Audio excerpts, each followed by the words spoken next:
Assalamualaikum dan salam sehati sejiwa. Industri penanaman lada di Sarawak mampu menjadi batu loncatan untuk penduduk di kawasan luar bandar meningkatkan taraf hidup jika mendapat sokongan padu kerajaan.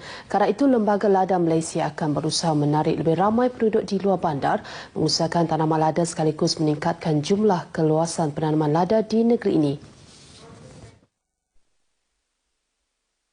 Menurut Pengerusi Lembaga Lada Malaysia, Tan Sri Wilamawan Ikom, Sarawak mempunyai tanah yang sangat luas dan masih banyak tanah terbiar yang tidak dimanfaatkan untuk penanaman komoditi seperti lada. Katanya pihaknya bersedia untuk membantu penduduk yang berminat untuk menanam lada melalui penubuhan koperasi JKKK Rumah Panjang yang akan memberi penerangan, latihan dan pemantauan kepada kebun lada yang diusahakan oleh penduduk tempatan.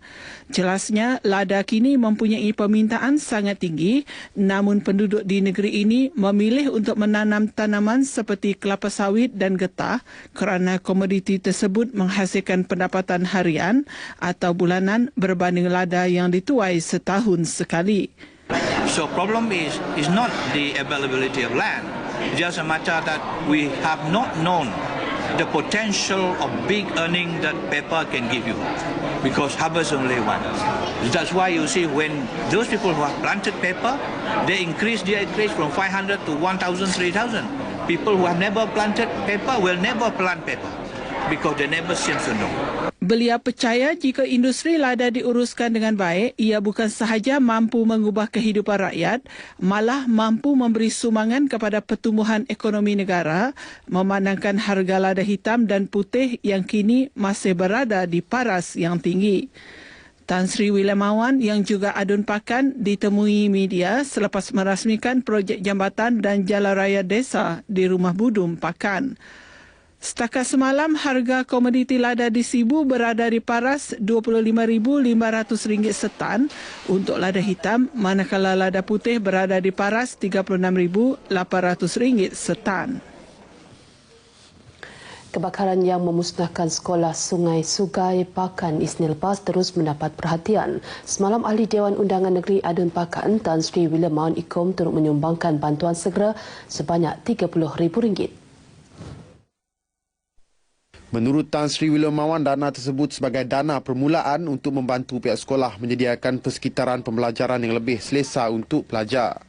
Jelasnya, beliau sudah berbincang dengan pihak pejabat daerah untuk kemungkinan membina bangunan kelas sementara untuk mengganti bangunan kelas yang musnah dalam kejadian tersebut.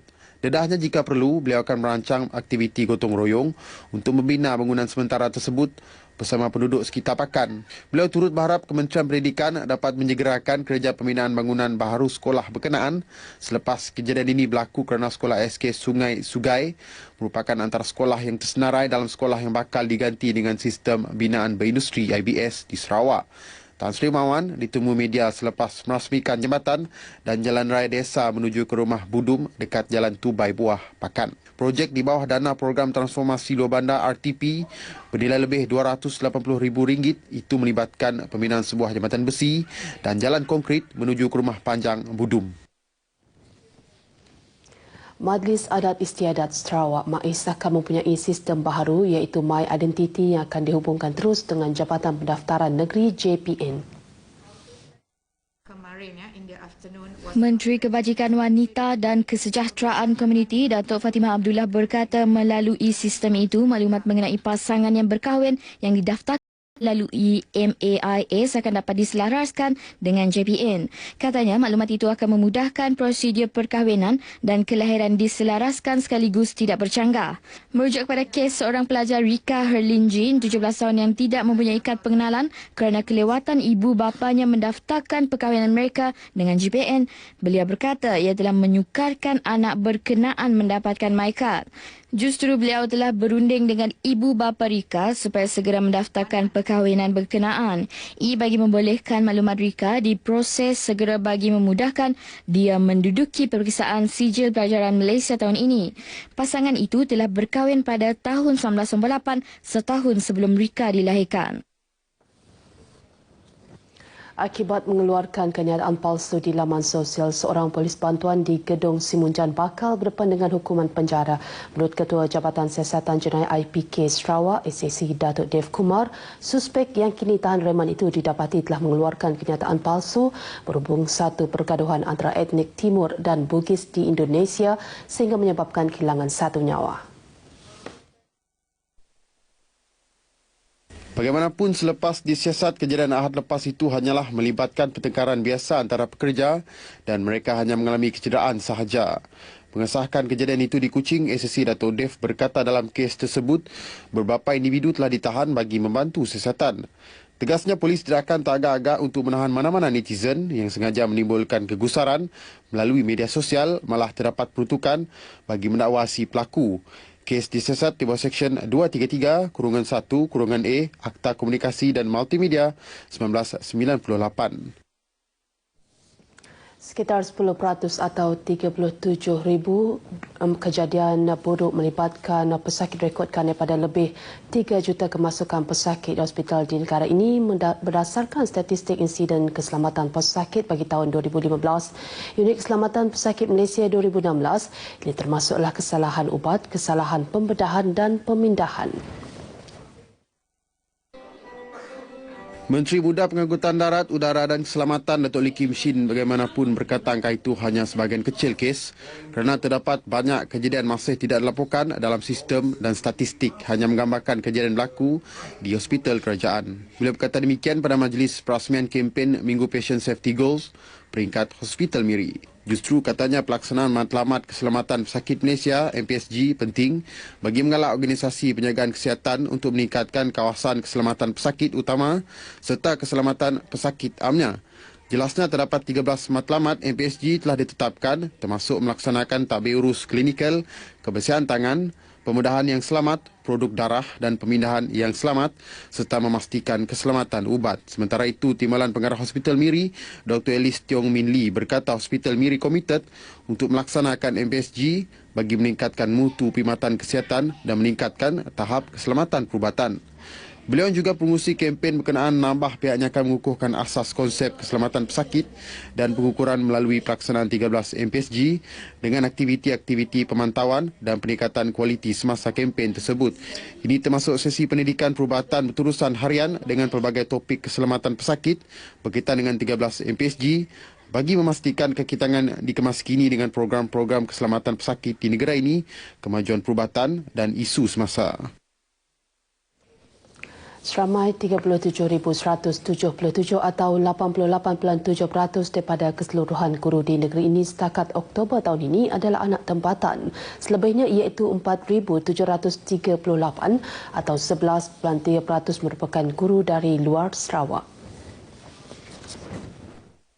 Menteri Kebajikan Wanita dan Kesejahteraan Komuniti Datuk Fatimah Abdullah berkata, dengan jumlah tersebut ia semakin mencapai matlamat untuk memenuhi nisbah 90% guru di negeri ini terdiri anak tempatan. Manakala 10% adalah guru dari luar Sarawak menjelang tahun 2018.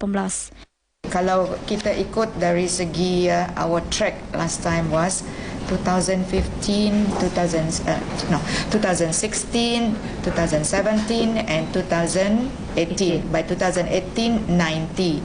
By 2017 is 80. So we are actually on the track. Datuk Fatimah memberitahu demikian dalam sidang media selepas mempengerusikan mesyuarat laporan terkini nisbah 90-10 guru di Sarawak di Kuching. Beliau yakin sasaran tersebut dapat dicapai sepenuhnya sebelum tempoh yang ditetapkan, iaitu pada tahun 2018. Dalam perkembangan lain, beliau menjelaskan Jabatan Pendidikan telah melakukan pengauditan serta menghantar permohonan peruntukan kepada kerajaan negeri untuk membaiki bangunan sekolah yang usang serta melakukan pendawaian semula bagi mengelakkan berlakunya litar pintas. Ini berikutan kebakaran 7 buah bangunan sekolah tahun ini akibat litar pintas dan 2 daripada sekolah tersebut merupakan bangunan yang tidak digunakan.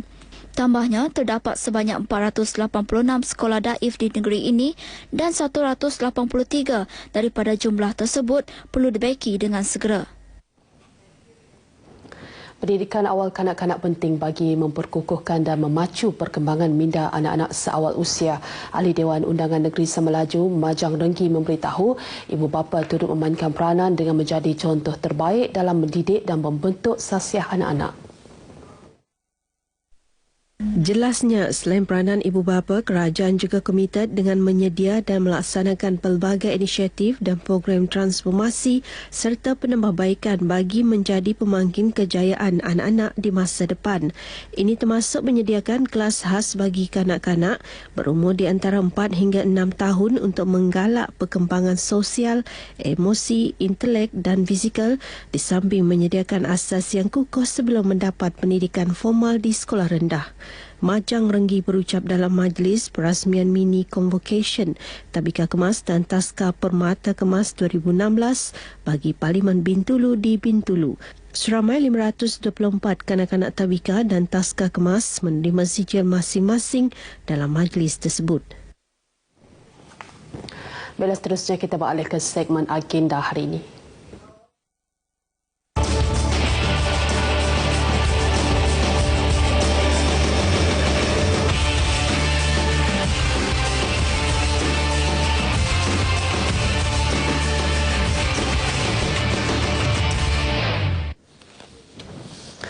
Antara liputan dalam agenda hari ini, Timbalan Menteri Kesihatan Datuk Seri Dr. Hilmi Haji Yahya akan menyempurnakan Majlis Convocation Institut Latihan Kementerian Kesihatan di Universiti Malaysia Sarawak UNIMAS di Kota Samarahan pada pukul 8.45 pagi.